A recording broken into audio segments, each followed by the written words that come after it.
I call Megan Woods. Thank you, Mr Speaker. The previous speaker told us that the opposition were preaching a message of hopelessness to New Zealanders as we go into election year.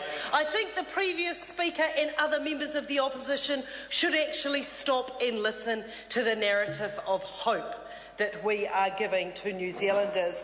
Labour will build a future.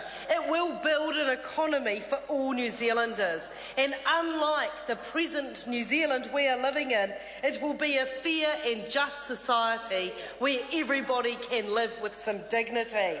It will have an environment that we are proud to protect, and it will be a nation that we can be proud of. We are not ashamed to have big visions for New Zealand.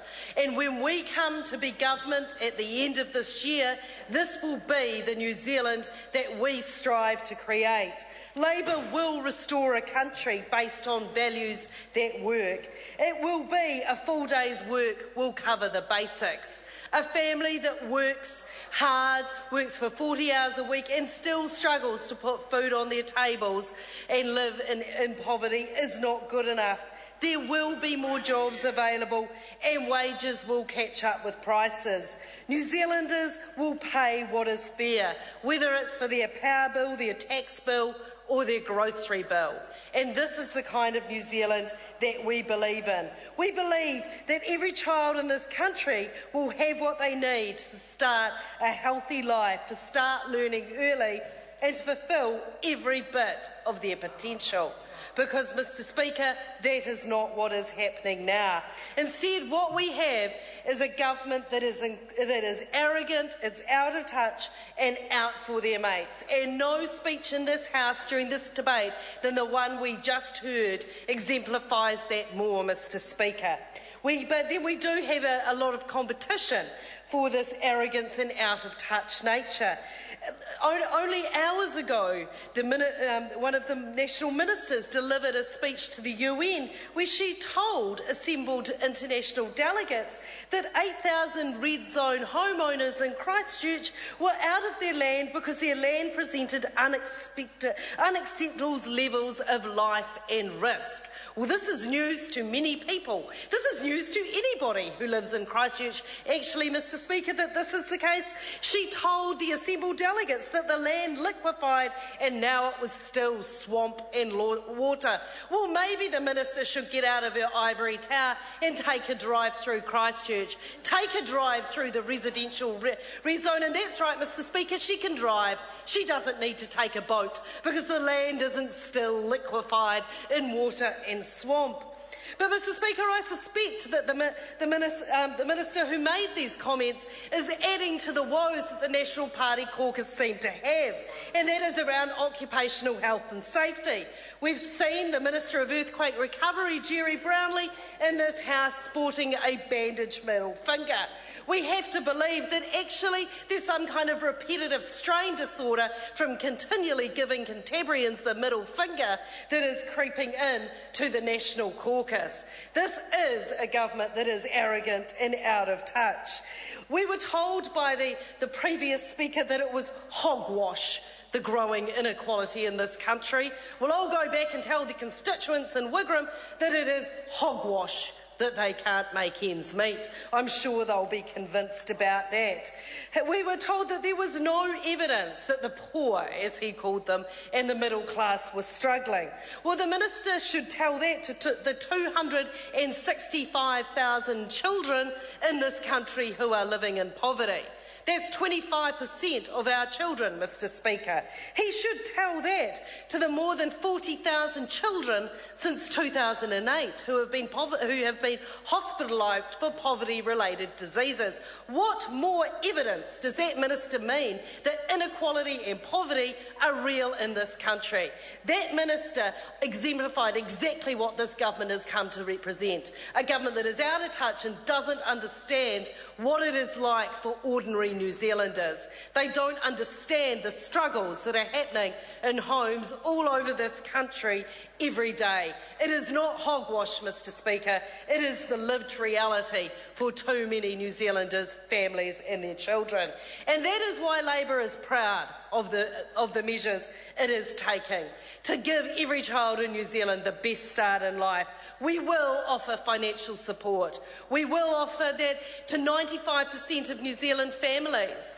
We do not have the national, obviously this has rattled the national government. It's not polling well for them, obviously. Obviously they're getting rattled by it because, Mr. Speaker, despite all their claims, they're not ever, there is absolutely no criticism of the fact that we pay a universal superannuation. They're not quibbling over that. But why, Mr. Speaker, are they refusing to accept that all our children deserve some kind of help? The commitment that we're making to further the access to early childhood education is something that we can be proud of as a party and something that we will be proud of as a government when we implement.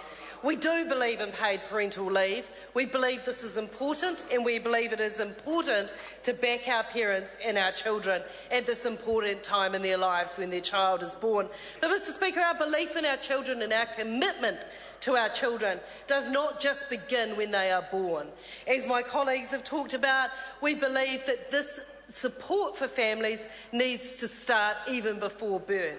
And that is why we are making a commitment around antenatal initiatives. My colleague, the Honourable Annette King, has spoken about that at length in this House, and these are things that we can be proud of.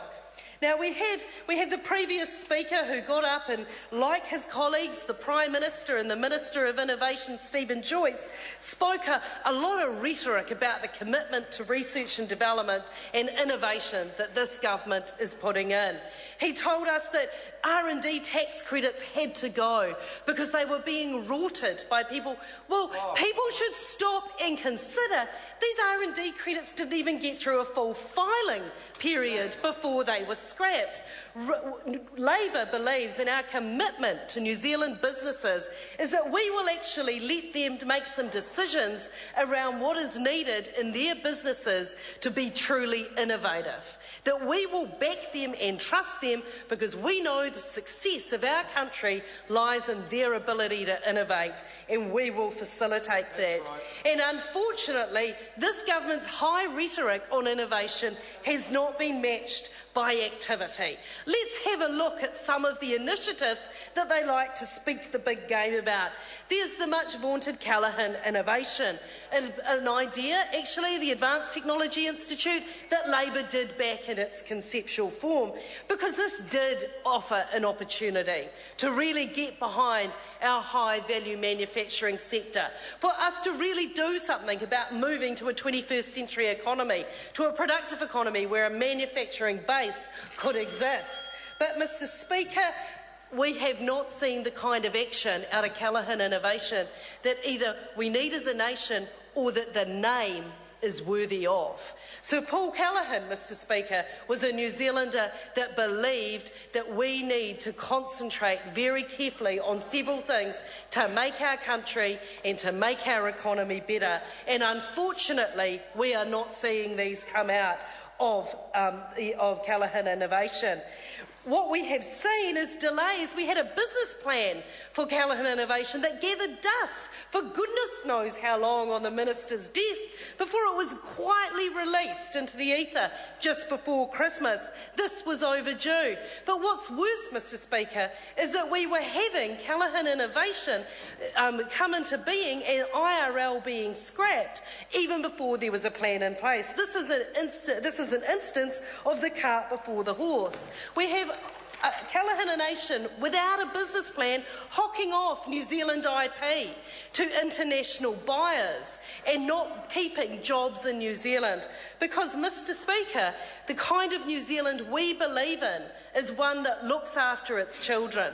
It wants to give them the best start in life, and it wants to have a New Zealand where jobs can be created. But we know in order for us to create jobs, we need a productive economy.